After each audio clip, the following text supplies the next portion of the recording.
One part of that community support and healing is coming from counselors and social workers like Cam Mielek. Especially with your younger kids, if they're, being exposed to a lot of just like these news stories and things like that, right? They may not be able to understand the context of everything like that. So sometimes it's really important for those trusted adults to be able to come in and to say, hey, let's talk about this situation. One of the troubling things about the shooting is the suspect is so young, just 6th grade, Bob. Today, Fox 13 News invited one of Utah's most prominent child psychologists to talk about how younger adolescents understand situations like this. Max Roth joins us with that conversation. Max.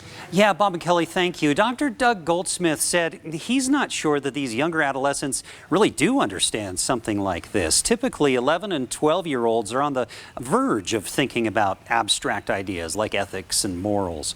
Goldsmith guesses the motive here was probably simple, with little thought to consequence. And I suspect that for whatever reason, this child just sort of snapped with access to a gun. Dr. Doug Goldsmith says that's the problem. That presence of weapons increases aggressive thoughts, hostile appraisals of the other person's behavior, and aggressive behavior.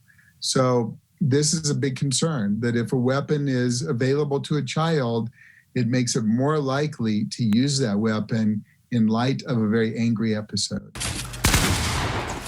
Goldsmith is worried that an angry child today is likely to have acted out hundreds or thousands of scenes of violence in video games. Children in this generation have become kind of numb to that I'm not so sure that they do fully process.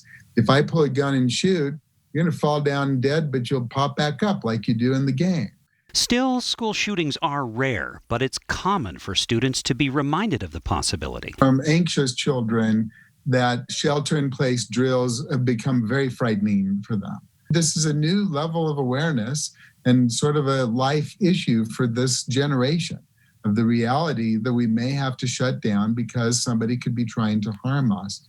Goldsmith says students need to know adults will protect them. Parents are just going to have to be really aware that there's that sector of very anxious children that may now be afraid to go to school. Well, so far this year, the Gun Violence Archive reports about 6,600 murders in America, and 12 events were classified as mass murders. So really the best way to keep your kids safe is to watch out for their mental health. First, in explaining these things to them and understanding their feelings, and also knowing that guns are more commonly used in suicides than in murder by a wide margin. Live in studio, Max Roth, Fox 13 News, Utah.